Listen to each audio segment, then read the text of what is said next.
Realmente da gusto que esta asociación siempre tenga eventos de calidad, sobre todo para este grupo de pacientes que está creciendo y que cada vez requieren más de nuestra atención y de nuestro buen diagnóstico. Entonces, vamos a hablar de aspectos clínicos en el diagnóstico de cáncer de endometrio. Bueno, el cáncer en sí, como lo mencionaban los ponentes anteriores, es de las patologías que uno no se quisiera encontrar, pero menos por sorpresa, sobre todo cuando somos ginecólogos y tenemos cánceres incidentales, que es lo que vamos a tratar de disminuir con una adecuada valoración clínica y de diagnóstico. Entonces, el tratamiento del cáncer de endometrio con un buen diagnóstico puede ser variado. Se puede encontrar desde un cáncer endometrioide bien diferenciado, es decir, células que se parezcan mucho al lugar donde crecieron, que tengan invasión superficial del endometrio, y con a lo mejor, el tratamiento en una paciente que ya ha cumplido la fertilidad puede ser hasta una histerectomía extrafacial sin necesidad de quitar ganglios, sin linfadenectomía.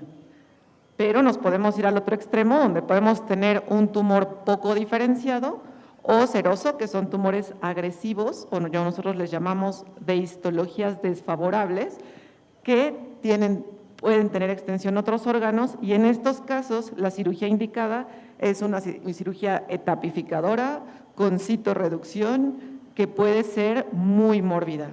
Entonces, ¿dónde está la clave?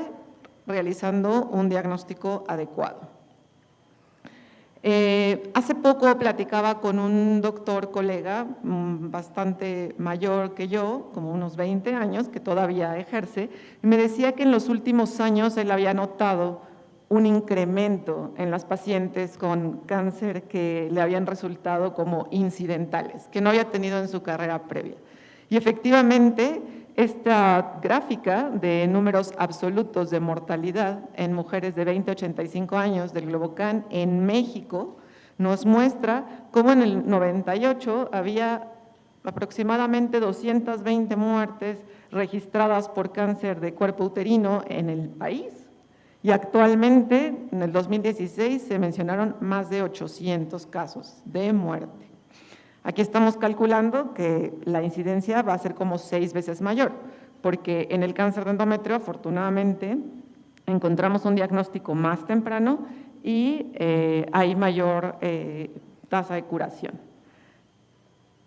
En Estados Unidos, esta neoplasia es la más común, así como en países desarrollados, y en el 2018 la incidencia estimada de este cáncer fue de 63.230 casos nuevos, con una mortalidad estimada de 11.350 defunciones aproximadamente. Entonces, ¿en qué edad nos vamos a encontrar el diagnóstico del cáncer de endometrio en nuestras pacientes? El 75%, la gran mayoría, van a ser en una etapa posmenopáusica, arriba de los 54 años.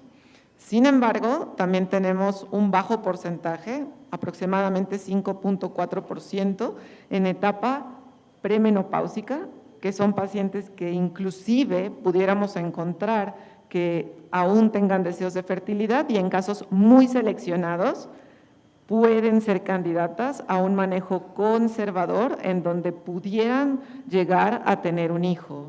Entonces, esto es importante conocerlo como ginecólogos, que hay pacientes muy seleccionadas, premenopáusicas, con diagnóstico de cáncer de endometrio, que pudieran tener un manejo conservador y poder llegar a cumplir su deseo de maternidad. Y hay un grupo no despreciable de 16.3% de etapa perimenopáusica. Yo creo que estas pacientes son las más difíciles de identificar y que el diagnóstico incidental también es muy triste si no las estudiamos bien. Entonces, estas pacientes que suelen presentar mucho más problemas de sangrado uterino anormal, si no se les toma una biopsia o no se les realiza un diagnóstico adecuado, pueden pasar desapercibidas. El sangrado vaginal es el signo de presentación de más del 90% de las pacientes posmenopáusicas que tienen cáncer de endometrio. Sabemos que no es el principal factor que nos da un sangrado uterino. Sin embargo, el 90% de las que tengan cáncer van a tener como signo de presentación un sangrado. El sangrado uterino normal explica 1/3 de las visitas a los ginecólogos y ya en la posmenopausia, de todas las consultas que podemos tener, puede representar más del 70% de ellas. Entonces, es muy importante hacer un interrogatorio adecuado, una exploración adecuada y un buen diagnóstico para darle el mejor tratamiento. Entonces, en la perimenopausia, el sangrado uterino anormal, que se define como un flujo que está fuera de lo normal en cuanto a volumen, duración o frecuencia, es también muy característico en esta etapa de la perimenopausia. La perimenopausia, al tener un descontrol hormonal, está marcada por estas irregularidades menstruales que siempre debemos de atender y estudiar de manera hormonal y de manera orgánica. Así como la mnemotecnia Palm-Cohen nos marca en el área de Palm estudiar las causas estructurales, no olvidemos que justamente la M en esta mnemotecnia nos indica la necesidad de excluir o diagnosticar malignidad o hiperplasia. Entonces, se deben de excluir esta patología grave, como es el cáncer o la hiperplasia con atipias. La hiperplasia con atipias es un diagnóstico que nos puede indicar que puede progresar a tener un cáncer esa paciente o incluso en el momento del diagnóstico ya puede coexistir un cáncer.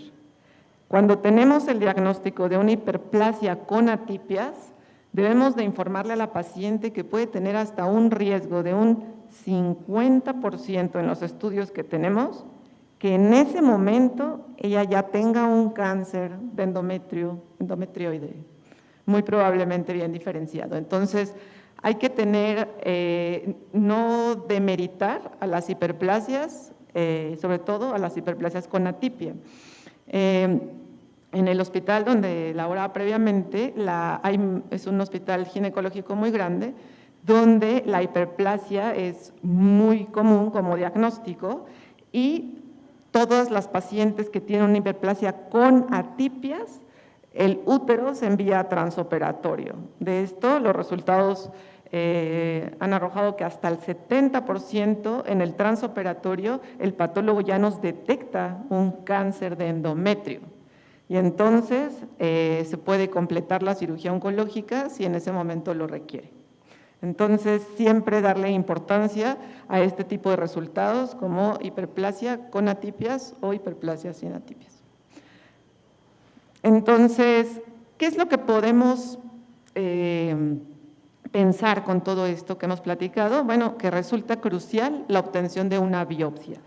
Afortunadamente, el endometrio sangra y nos avisa, sobre todo en las pacientes posmenopáusicas, y podemos hacer la toma de una biopsia en el consultorio, en el 90% de las veces, con una cánula de Novak, que es la clásica que tenemos en pantalla, o una cánula de Pipel, que son estas cánulas desechables, flexibles, que funcionan con un sistema con creación de vacío y suelen ser mucho menos molestas para la paciente.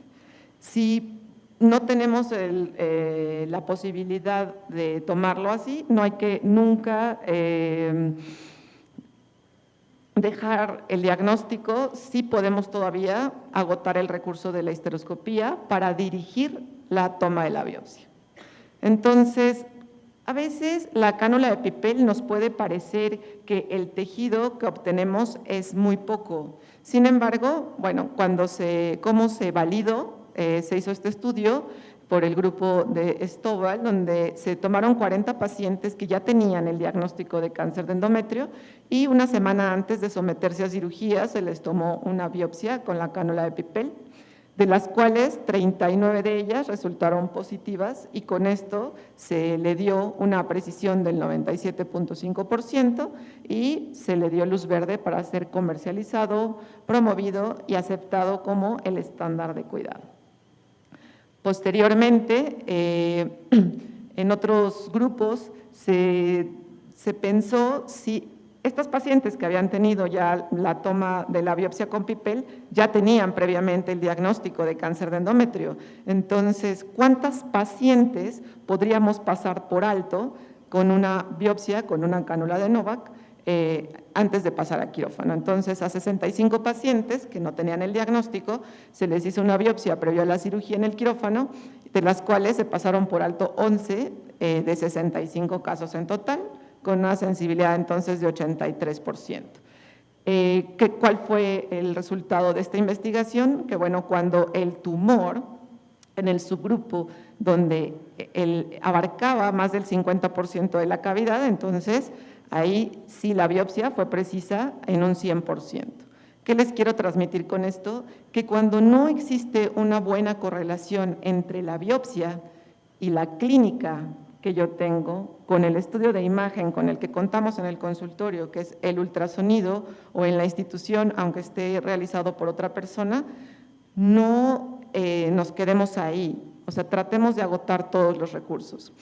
Es importante emplear la histeroscopía como una herramienta de diagnóstico, aunque sabemos que es más cara, requiere anestesia y ahí se realiza pues, por un equipo un poco más experimentado, pero nos permite detectar, como en la imagen, a lo mejor lesiones que pueden estar creciendo en el contexto de un pólipo, que eso es común en los cánceres de endometrio de histologías desfavorables, o sea, agresivos, o que pudieran no estar abarcando en ese momento toda la cavidad. Entonces, como método de diagnóstico, siempre como tamizaje podemos usar en el consultorio la evaluación con un ultrasonido midiendo el ecomedio endometrial. La medición del ecomedio endometrial en las pacientes posmenopáusicas es la piedra angular para su detección. Varios metaanálisis nos dicen que el grosor medio del endometrio después de la menopausia debe ser de 4 milímetros o menor, como casi todos lo conocemos. Pero no solamente basta estudiar el grosor del endometrio, sino las características que éste tiene, es decir, si es regular o es irregular. Entonces, si el endometrio es mayor de 4 milímetros y tomo una biopsia, seguramente voy a detectar con una sensibilidad al 96% de las pacientes. Sin embargo, tengo otras características que nos pueden detectar malignidad si aún el endometrio es delgado. Entonces, en este cuadro donde se estudiaron pacientes con el diagnóstico de cáncer de endometrio y se hizo una correlación con el ultrasonido que tenían previamente, podemos ver que la mayoría fueron adenocarcinomas endometrioides. Estos son los que se relacionan a hiperplasias, a un grosor endometrial mayor. 137 pacientes, que representaban el 73%, tuvieron en promedio un eco endometrial de 20 milímetros. Sin embargo, fueron desde 2 a 65 milímetros en el grosor del endometrio. Entonces, vemos que hay pacientes que no van a estar en el rango preciso. El adenocarcinoma seroso papilar, 16 pacientes, es una histología desfavorable que crece normalmente en un contexto de atrofia y en el cual hubo 16 casos con un ecomedio endometrial promedio de 23 milímetros, pero que fue de 5 a 37 milímetros. Entonces, en este análisis se trató de sacar un subgrupo de pacientes que tuvieron el ecomedio delgado o muy delgado, es decir, menos de 4 milímetros. Como podemos ver, 13 pacientes que cayeron aquí hubieran pasado desapercibidas si hubiéramos tomado solamente el punto de corte de los 4 milímetros. Y la mayoría, 11 de ellas fueron de histopatología endometrioide, que normalmente la asociamos con hiperplasia. Entonces, Si la paciente, ¿qué es lo que cambia en estos grupos? Siempre hay que atender la sintomatología. Si la paciente sangra, independientemente del eco medio endometrial, hay que tratar de obtener una biopsia. Y bueno, la mayoría, afortunadamente, fueron etapas tempranas. Entonces, ¿cuál es la manera correcta en el consultorio de medir el eco medio endometrial? Primero, se debe hacer con un ultrasonido endovaginal, o sea, se debe usar el transductor endocavitario. Este nos permite visualizar mucho mejor la línea endometrial. Debemos de alcanzar el plano sagital completamente en el útero para que lo podamos ver desde el fondo del útero hasta el cérvix. A veces es complicado, sí, pero esa es la manera correcta de ver el eco medio endometrial. Ahora, la mayoría de nosotros siempre tratamos de medir el eco medio en el sitio del fondo uterino, pero las lesiones pudieran estar en otro sitio. El eco medio endometrial pudiera estar irregular en el centro y a lo mejor, si tengo duda, mejor pedir una histeroscopía o una histerosonografía, donde se instile un poco de líquido y podamos ver o caracterizar mejor la irregularidad de la lesión. Entonces, si la lesión se ve más irregular o la encontramos en otro sitio que no sea el fondo uterino, el sitio correcto para medirla es donde la estamos viendo. Y ahora, si mejor aún contamos con un equipo que tenga Doppler Color, también nos podemos guiar por lesiones que están mayormente vascularizadas, que nos van a dar un riesgo mayor de que esa lesión sea una neoplasia.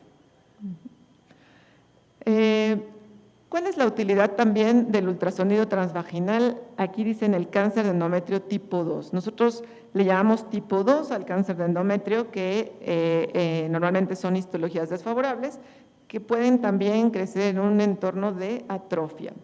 Entonces, siempre es más difícil diagnosticarlas. Entonces, en este estudio, 173 pacientes con cáncer de endometrio tipo 2 tuvieron un diagnóstico inadecuado en un 27.5%, dado que el eco medio endometrial era menor de 5 milímetros. Entonces, ciertamente, pues, el uso del ultrasonido transvaginal es limitado en este tipo de tumores, y la biopsia siempre debe incluirse en la evaluación, como les comentaba, de las pacientes que tengan hemorragia posmenopáusica, independientemente del grosor del endometrio, porque además podemos pasar desapercibidos tumores que son más agresivos. Ahora, si en el consultorio se presenta una paciente posmenopáusica que nos refiere su primer evento de sangrado y al revisarla el eco medio endometrial es menor de 4 milímetros, no debemos de obviar la biopsia, pero digamos que puede salir negativa. Esas pacientes no hay que darlas de alta, hay que darles seguimiento. ¿Por qué? El 10% de esas pacientes en un año va a tener resangrado. Y no significa que le digamos, pues tu biopsia del año pasado estuvo bien, así que este año no te la voy a tomar. No, cada evento es un nuevo riesgo. Y en este estudio, donde se estudió estas pacientes que tuvieron recurrencia en el sangrado, el 10% de las pacientes que recurrió al año tuvieron estos resultados en las biopsias. 3 de ellas tuvieron cáncer y las demás tuvieron, un endometrio benigno o otro tipo de resultado como hiperplasia, que finalmente no es un endometrio sano y también puede ser causa de un tratamiento quirúrgico correcto. Según la ACOG, nuevamente la recomendación que nos da respecto al grosor endometrial que debemos de tomar como un corte en pacientes asintomáticas posmenopáusicas es de 4 milímetros, ya que, la sensibilidad va a ser con 4 milímetros del 95%, con 5 milímetros del 90%, y sí, reportan que con 3 milímetros va a ser del 98%, pero en una paciente asintomática que tenga mucha atrofia y que no tenga sangrado, tampoco le vemos sentido tomar una biopsia para detectar muy bajos casos de cáncer endometrio. Entonces, mi recomendación sería tomar como un punto de corte 4 milímetros en pacientes posmenopáusicas asintomáticas para la evaluación. Y bueno, es importante también destacar que con el Papa Nicolau se pudiera llegar a pensar también en una enfermedad del endometrio. En este estudio se estudiaron 380 casos retrospectivos de pacientes que sí tenían su Papa Nicolau regular en sus visitas médicas, que tenían cáncer de endometrio. Y bueno, sorpresivamente, el 49.2%, casi la mitad, ya tenía un Papa Nicolau anormal. La mayoría de las pacientes que vemos con sangrado anormal muchas veces han perdido su seguimiento, sobre todo en la menopausia. Muchos médicos, sobre todo en la práctica de salud pública, no indican el Papa Nicolau ya en edades avanzadas, entonces pierden ese seguimiento. Pero el Papa Nicolau anormal se puede presentar como la primera bandera roja en un cáncer de endometrio.